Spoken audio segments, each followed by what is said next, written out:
Well, I hope you are all excited because today we are going back to the future. Wait, what's that? Oh, back to the drawing board? Man, I never get to time travel. Hi, I'm Josh, your American English guide. Unfortunately, we will not be time traveling today, but why do we say back to the future and back to the drawing board? They have to be connected, right? Well, to answer that, let's look at some examples from youglish.com, and I want you to try to find the meaning of this idiom, back to the drawing board. Formulate a hypothesis, test it with an experiment. Collect your data, analyze the results, and form conclusions.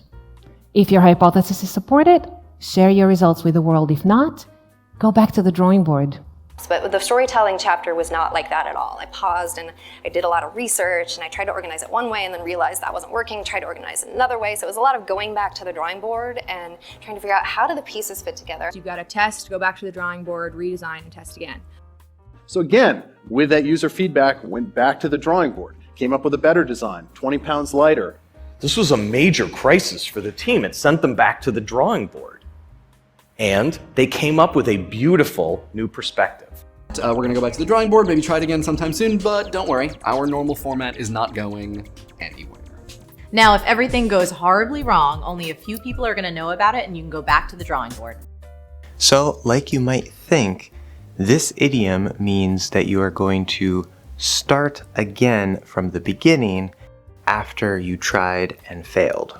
This is often used in the context of scientific experiments, but it can also be used in many other cases, like in business or anything else that requires some sort of designing or planning in order to do something. And that's actually a key idea here. So let's take a closer look at what drawing board means. According to dictionary.com, a drawing board is a rectangular board on which paper is placed or mounted for drawing or drafting. That might be a little more confusing. So let's dig a little bit deeper here and look more specifically at the word drafting. When you draft something, this is attached to the idea of a blueprint, like in an architectural design. Again, we're seeing this idea of designing something. And when you go back to the drawing board, you have to redesign, meaning design again from the beginning, because whatever plan or design you had didn't work. So you've got to test, go back to the drawing board, redesign, and test again. Okay, so that makes sense. But why back? How does it give us this meaning of returning to the beginning? Well, this is where things get super interesting. Let's start with the basics. So we have your back, right? That's a noun. But if we use back as an adjective or an adverb, then it can mean either to move in a backward direction, or it can mean to or toward the original starting place. In fact, there are a lot of phrasal verbs that use back in this exact way, especially if we're talking about verbs of motion. For example, go back, come back. If you were standing and then now you're sitting, I can ask you to stand back up, meaning stand up again. And that leads us to our next point, which is the tiny little prefix re. Now, just because a word starts with re doesn't mean that it will always have this meaning.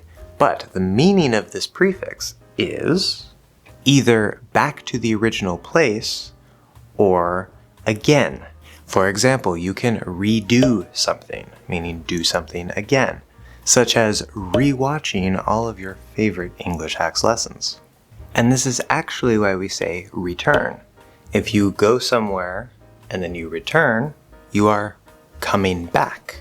Or if you borrow something from someone, like you borrow this notebook from me, and then you give it back to me, you are returning my notebook. But be careful here because sometimes we will have a phrasal verb that uses back, meaning again. Sometimes we will have a word with re, meaning again. And sometimes we'll have a case where we can do both. Now, the really interesting thing here is that re is based on the idea of turn, which makes perfect sense, right? Because we were talking about your back, and if you turn, right, you are facing where your back was facing. So you are in the opposite direction. So this is why we can use back with the meaning of again. And so all of these things came together. And in 1941, Peter Arno, in a drawing for the New Yorker, used the phrase, back to the old drawing board. That is the first known use of this idiom.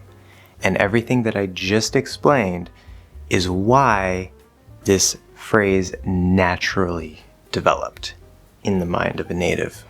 Got questions about this idiom? Bring them to the next English Hacks live stream. And if you would like to see your name here as well as receive other great benefits, consider supporting English Hacks on Patreon. Thank you guys so much for watching another English Hacks lesson, and I'll see you in the next one.